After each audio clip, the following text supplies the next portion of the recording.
Noong unang panahon, sa isang maliit at masayang baryo na napapaligiran ng mga burol at malinaw na sapa, mayroong isang babaeng nagngangalang Selosa. Si Aling Selosa, iyan ang tawag sa kanya ng lahat.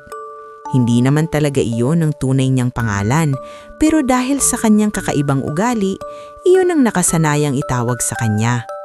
Si Aling Selosa ay may tindahan ng mga sariwang prutas at gulay sa gitna ng palengke at kilala siya sa pagkakaroon ng pinakamatatamis na mangga at pinakamalutong na letsugas. Pero sa kabila ng tagumpay ng kanyang tindahan, may isang bagay na laging bumabagabag sa kanya, ang inggit. Kapag nakakakita siya ng ibang tao na masaya o may bagong kagamitan, hindi niya maiwasang makaramdam ng paninikip ng dibdib. Isang umaga, habang nag-aayos siya ng kanyang mga paninda, dumaan si Aling Nena na suot ang bago nitong bestida na kulay dilaw, kasing liwanag ng sikat ng araw. "Magandang umaga, Aling Selosa. Ang ganda ng sikat ng araw, hindi ba?" Bati ni Aling Nena na may malawak na ngiti. Sa halip na bumati pabalik, tinignan lang ni Aling Selosa ang bestida ni Aling Nena mula ulo hanggang paa. "Bagong bili ano? Siguradong mahali yan," sabi niya na may halong sarkasmo. Ngumiti lang si Aling Nena at nagpatuloy sa paglalakad, pero naiwan si Aling Selosa na masama ang loob. Buong araw, hindi niya maalis sa isip ang dilaw na bestida. Bakit siya may bago samantalang ako, heto, luma pa rin ang suot ko? Bulong niya sa sarili, kahit na ang totoo ay marami siyang magagandang damit sa bahay. Nang sumunod na linggo, si Mang Karding naman, ang karpintero ang napansin niya. Bumili si Mang Karding ng bagong kalabaw para makatulong sa kanyang paghahanap buhay. Mas mabilis at mas malakas ito kaysa sa dating niyang alaga. Tuwang-tuwa si Mang Karding habang pinapakita ang bago niyang katulong sa bukid. Nang makita ito ni Aling Selosa, kumunot ang kanyang noo. "Tignan mo nga naman, nagpapayabangan na ngayon. Siguradong nangutang lang iyan para maipagyabang ang kalabaw niya," sabi niya sa isang mamimili. Hindi niya pinansin na dahil sa bagong kalabaw, mas magiging maginhawa ang buhay ni Mang Karding at ng pamilya nito.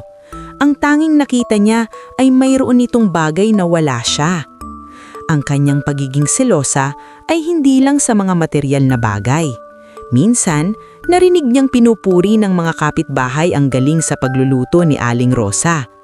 "Napakasarap ng sinigang ni Aling Rosa, tamang-tama ang asim," sabi ng isa. Imbis na matuwa para sa kaibigan, umasim ang mukha ni Aling Selosa.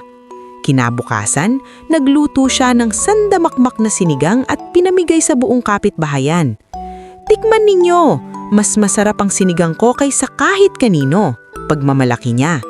Pero dahil sa sobrang pagnanais niyang talbugan si Aling Rosa, napasobra ang kanyang paglalagay ng sampalok. Ang sinigang niya ay naging sobrang asim, halos hindi na makain. Dahil sa kanyang ugali, unti-unting lumayo sa kanya ang mga kaibigan at kapitbahay. Natatakot silang baka kung anong masamang komento na naman ang sabihin niya. Maging ang mga mamimili sa kanyang tindahan ay nabawasan.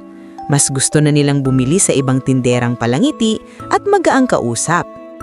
Napansin ni Aling Selosa ang pagbabago. Dati ang kanyang pwesto ang pinakadinudumog. Ngayon, halos bilang na lang sa daliri ang kanyang mga suki. Isang hapon, habang malungkot siyang nakaupo sa kanyang tindahan, lumapit ang isang matandang babae na may mahabang puting buhok at mabait na mga mata. "Hiha, bakit tila pasan mo ang daigdig?" tanong nito sa malumanay na boses. Nagulat si Aling Selosa. Hindi niya namalayan na may nakalapit na pala sa kanya. "Wala po ito, Lola," sabi niya sabay iwas ng tingin.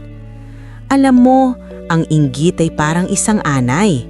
Sa una, maliit lang ito, pero kapag pinabayaan mo, unti-unti nitong sisirain ang haligi ng iyong puso hanggang sa ikaw na mismo ang bumagsak. Ang kaligayahan ng iba ay hindi kabawasan sa sarili mong kaligayahan." Natigil si Aling Selosa. Tila isang malakas na sampal sa kanya ang mga salita ng matanda. Tumingin siya sa paligid. Nakita niya si Aling Nena na masayang nakikipagkwentuhan, suot ang paborito niyang dilaw na bestida. Nakita niya si Mang Karding na pauwi mula sa bukid kasama ang bago niyang kalabaw, pagod pero masaya. Nakita niya si Aling Rosa na naghahain ng merienda para sa mga anak. Lahat sila ay masaya sa kanilang simpleng buhay. At siya? Narito siya, nag-iisa sa kanyang tindahan na paliligiran ng mga sariwang prutas at gulay na unti-unting lumalanta kung tulad ng kanyang puso. Sa unang pagkakataon, naramdaman niya ang lungkot, hindi dahil sa inggit, kundi dahil sa pagsisisi. Ano po ang dapat kong gawin? Tanong niya sa matanda na may panginginig sa kanyang boses. Ngumiti ang matanda. Simulan mo sa pagbibilang ng sarili mong biyaya, hindi ng biyaya ng iba. Matutong maging masaya sa tagumpay ng iyong kapwa. Ang tunay na kayamanan ay wala sa mga bagay na pag-aari mo, kundi sa pagmamahal na ibinibigay at tinatanggap mo. Pagkasabi noon, ang matanda ay dahan-dahang naglakad palayo at naglaho sa gitna ng maraming tao. Mula noon, nagbago si Aling Selosa. Kinabukasan, maaga siyang gumising at nagpunta sa palengke na may bagong sigla. Nang madaan si Aling Nena, siya ang unang bumati. Aling Nena, ang ganda mo sa bestida mo. Nagliliwanag ang iyong araw, sabi niya na may tunay na ngiti. Nagulat si Aling Nena pero ngumiti rin ito pabalik. Salamat Aling Selosa, ang ganda rin ng umaga mo. Nang makita niya si Mang Karding, tinawag niya. Mang Karding, kamusta ang bago mong kalabaw? Siguradong malaking tulong yan sa iyo. Masayang nagkwento si Mang Karding tungkol sa kanyang trabaho at sa unang pagkakataon, nakinig si Aling Selosa ng walang halong paninira. Nagpunta rin siya sa bahay ni Aling Rosa at humingi ng paumanhin sa kanyang ginawa. Aling Rosa, pasensya ka na sa inasal ko noon. Ang totoo, hinahangaan ko talaga ang galing mo sa pagluluto. Pwede mo ba akong turuan ng sikreto mo sa sinigang? Natuwa si Aling Rosa at yunakap siya. Simula noon, naging malapit silang kaibigan at madalas magpalitan ng mga recipe. Unti-unti, bumalik ang sigla sa tindahan ni Aling Selosa. Bumalik ang kanyang mga suki at nadagdagan pa. Ngayon, hindi na lang siya kilala sa pagkakaroon ng pinakamasarap na prutas at gulay, kundi sa pagkakaroon din ng pinakamatamis na ngiti at pinakamabuting puso. Hindi na siya si Aling Selosa, naging si Aling Saya na siya sa kanilang baryo, isang paalala na ang tunay na kaligayahan ay natatagpuan hindi sa paghahangad ng kung anong meron ng iba, kundi sa pagpapahalaga at pagpapasalamat sa kung anong meron ka, at sa pagiging masaya sa kaligayahan ng iyong kapwa. At doon, nagtatapos ang ating kwento. Sa isang luntiang kagubatan, sa tabi ng isang malinaw na sapa, naninirahan ang isang munting tagong na nagngangalang Pogi. Si Pogi ay kilala sa buong kagubatan bilang isa sa pinakamabait at pinakamapagkumbabang hayop. Kahit na siya ang pinakamabagal sa lahat, hindi niya ito kahilanman ikinahiya. Sa halip, ginagamit niya ang kanyang tiyaga para tulungan ng iba. Isang umaga, habang naglalakad si Pogi sa gilid ng sapa, may nakita siyang isang kumikinang na bagay na naaanod sa tubig. Maingat niya itong kinuha gamit ang kanyang bibig. Isa itong napakanyandang kabibi na kumukutikotap sa sikat ng araw. Ang kulay nito ay parang bahaghari. Wow! Ang ganda naman nito! Bulong ni Pogi sa kanyang sarili. Itinago niya ang kabibi sa kanyang likuran, sa ilalim ng kanyang bahay-bahayan. Mula noon, araw-araw niyang tinitignan at hinahaplos ang makulay na kabibe. Pakiramdam niya, siya na ang pinakaswerteng hayop sa buong gubat. Isang araw, nakasalubong niya si Kiko Koneho na kilala sa bilis ng kanyang pagtakbo. Magandang umaga, Pogi. Ang bagal mo pa rin ano? Pabirong sabi ni Kiko. Dati, ningitian lang ito ni Pogi. Pero ngayon, iba na. Inilabas niya ang kanyang makulay na kabibe at ipinakita kay Kiko. Mabagal nga ako, Kiko. Pero meron ba ako na wala ka? Tingnan mo ito. Pagmamayabang ni Pogi. Namangha si Kiko Koneho sa ganda ng kabibe. Saan mo nakuha yan, Pogi? Napakaganda. Ngumipi si Pogi. Sikreto, basta ako lang ang may ganitong kagandang bagay sa buong kagubatan. Simula noon, nagbago na ang ugali ni Pogi. Sa tuwing may makakasalubong siyang ibang hayop, ipinagyayabang niya ang kanyang kabibe. Nang makita niya si Pepe Pato na lumalangoy, sinabi niya, "Pepe, magaling kang lumangoy, pero tignan mo ang kabibi ko, mas maganda pa sa lahat ng balahibo mo." Nang makita niya si Berto bubuyog na abala sa pagkuha ng nektar, sinabi niya, "Berto, masipag ka nga, pero ang kabibi ko mas matamis patignan kaysa sa pulot na kinukuha mo." Unti-unting napansin ng mga hayop sa gubat ang pagbabago ni Pogi. Ang dating mabait at palakaibigang Pagong ay naging mayabang at palaging naghahanap ng atensyon. Hindi na siya sumasama sa mga laro at kwentuhan. Ang taing ginagawa niya ay ang ipagmamalaki ang kanyang kabibe. Isang araw, nagkaroon ng malaking pagtitipon sa gitna ng kagubatan. Nag-anunsyo si Lolo Uwak, ang pinakamatandang ibon, na magkakaroon sila ng isang paligsahan. Ang paligsahan ay ang pinakamagandang kayamanan ng gubat. Bawat hayop ay pwedeng magdala ng kanilang pinakamahalagang pag-aari. Tuwang-tuwa si Pogi. "Ito na ang pagkakataon ko. Mapapatunayan ko sa lahat na ako ang may pinakamagandang kayamanan sa buong mundo," sabi niya sa sarili. Dumating ang araw ng paligsahan. Ang mga hayop ay nagtipon-tipon. Dinala ni Kiko Kuneho isang basket ng pinakamatatamis na carrots. Dinala ni Pepe Pato isang perla na nakuha niya sa ilalim ng sapa. Si Berto Bubuyog naman ay nagdala ng isang banga na puno ng ginintong pulot. Ang bawat isa ay may dalang simple ngunit pinaghirapang kayamanan. Nang si Pogi na ang tinawag, dahan-dahan siyang lumakad papunta sa gitna. Buong pagmamalaki niyang inilabas ang kanyang makulay na kabibe. "Mga kaibigan, narito ang aking kayamanan. Isang kabibing kasing kulay ng bahaghari. Walang hihigit pa rito." Talaga namang namangha ang lahat. Ang kabibe ni Pogi ay kumikinang at napakaganda. Nagbulbunan ng mga hayop. Tila sigurado na si Pogi ang mananalo. Ngulit bago pa man magbigay ng hatol si Lolo Uwak, isang malakas na angin ang biglang umihip. Isang buhawi ng alikabok ang tumangay sa mga bagay na nasa gitna. Sa isang iglap, lumipad ang kabibe ni Pogi, tumama sa isang malaking bato at nabasag sa maraming maliliit na piraso. Natigilan ng lahat. Nanlaki ang mga mata ni Pogi. Nawala na ang kanyang pinakamamahal na kayamanan. Wala nang natira kundi mga pirasong walang kinang. Umupo si Pogi at nagsimulang umiyak ng malakas. Walang lumapit sa kanya. Ang mga hayop na dati niyang kaibigan ay nakatingin lang sa malayo. Naalala nila ang lahat ng masasakit na salitang sinabi sa kanila. Lumapit sa kanya si Lolo Uwak. "Pogi," mahinang sabi ng matandang ibon, "ang tunay na kayamanan ay hindi nasusukat sa ganda o kinang ng isang bagay. Ito ay hindi rin nawawala o nababasag." Tumingala si Pogi na may luha sa kanyang mga mata. "Ano pong ibig niyong sabihin, Lolo Uwak?" Itinuro ni Lolo Uwak ang mga hayop na nakapaligid sa kanila. "Ang tunay na kayamanan, Pogi, ay ang pagkakaibigan, ang kabaitan, ang pagtulong sa kapwa. Ang mga bagay na yan ay mas mahalaga kaysa sa anumang ginto o perlas.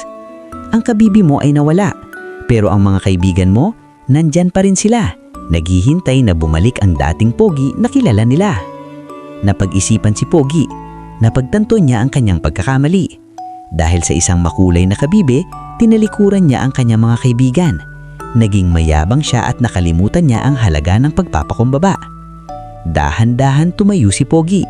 Hinarap niya ang lahat ng hayop. "Mga kaibigan, patawarin niyo ninyo ako," sabi niya habang hihikib. "Naging mayabang ako. Nakalimutan ko kung ano ang tunay na mahalaga. Patawarin niyo ninyo ako sa lahat ng nasabi ko.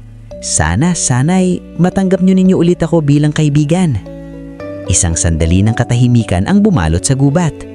Pagkatapos, unang lumapit si Kiko Kuneho at tinapik ang likod ni Pogi. "Sigurado naman, Pogi, miss na namin ang dating kaibigan." Sunod-sunod na rin lumapit ang ibang mga hayop. Hinahap nila si Pogi.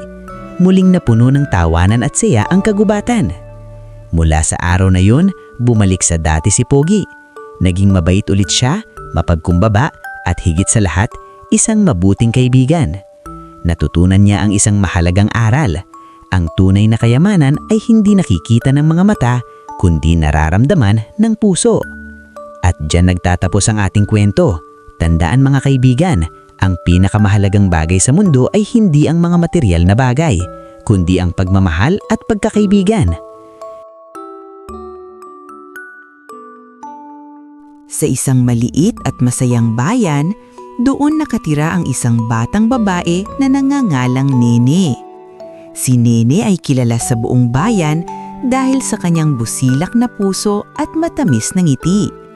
Mahal na mahal niya ang kanyang mga laruan.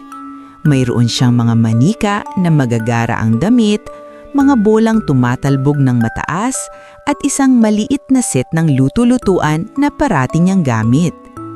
Para kay Nene, ang kanyang mga laruan ay hindi lang basta mga bagay. Sila ang kanyang mga kaibigan at kasama sa bawat araw ng paglalaro. Bawat umaga, paggising niya, agad niyang binibisita ang kanyang kahon ng mga laruan at isa-isa niya itong binabati. Sa hapon naman, pagkatapos ng kanyang mga gawain, masaya silang naglalaro sa kanilang hardin. Maingat si Nene sa kanyang mga gamit. Tinitiyak niyang laging malinis at nasa ayos ang mga ito bago niya itago sa gabi. Isang hapon, habang naglalakad si Nene pauwi mula sa paaralan, may napansin siyang isang bagay sa gilid ng daan. Isang maliit na kunehong laruan, gawa sa tela na nakahandusay sa damuhan. Marumi ito, punit ang isang tenga at tanggal na ang isang butones na mata. Halatang halata na ito ay itinapon na lamang. Naawa si Nene sa laruan. Dahan-dahan niya itong pinulot. Kahit na marumi at sira, nakita ni Nene ang lungkot sa taming mata nitong natitira. Naisip niya, kawawang kuneho, siguro dati ay may nagmamahal din sa iyo. Sa halip na iwanan ito, mahigpit niyang niyakap ang sirang laruan at dinala ito pauwi. Alam niyang may magagawa siya para dito. Pagdating sa bahay, agad niyang ipinakita sa kanyang ina ang kunehong napulot. "Inay, tingnan niyo po, nakita ko siya sa daan. Mukhang po siyang malungkot," sabi ni Nene. Gumiti ang kanyang ina. "Napakabuti talaga ng puso mo, anak. Ano ang plano mong gawin sa kanya?" tanong nito. "Gusto ko po siyang ayusin, inay, para maging masaya po ulit siya," sagot ni Nene na puno ng pag-asa. Kaya naman, kumuha si Nene ng isang palanggana na may maligamgam na tubig at sabon. Dahan-dahan niyang nilabhan ang maruming kuneho. Maingat niyang kinusot ang bawat bahagi nito hanggang sa lumabas ang tunay nitong kulay. Puting-puti pala ito na may bahid ng kulay rosas sa mga pisngi. Pagkatapos, isinampay niya ito sa labas para matuyo sa sikat ng araw. Habang hinihintay na matuyo ang kuneho, naghanap si Nene sa kanilang kahon ng pananahi. Nakakita siya ng isang maliit at itim na botones na kaparehong-kapareho ng natitirang mata ng kuneho. Kumuha rin siya ng sinulid at karayom. Sa tulong ng kanyang ina, maingat niyang itinahi ang nawawalang mata. Sunod nilang inayos ang punit na tenga. Tiniyak nilang matibay ang pagkakatahi para hindi na ito muling sira. Habang ginagawa nila ito, kinakausap ni Nene ang laruan. "Huwag kang mag-alala, kuneho. Malapit ka nang gumaling. Aalagaan na kita." Pagkatapos ng ilang sandali, ang dating marumi at sirang laruan ay mukha ng bago. May dalawa na itong kumikinang na mata at buo na ang kanyang mga tenga. Tuwang-tuwa si Nene sa kanyang nagawa.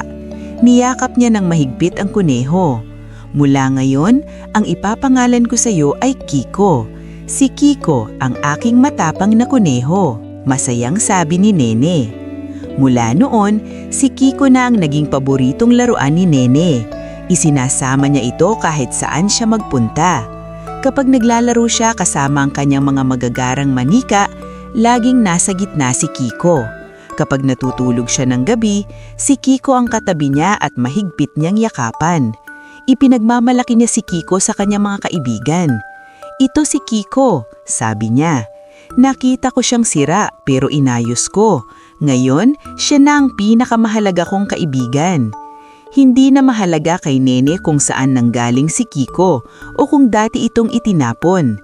Ang importante ay ang pagmamahal at pag-aalaga na ibinigay niya dito. Isang araw, bumisita ang pinsan ni Nene si Lisa. Nakita ni Lisa si Kiko na hawak-hawak ni Nene.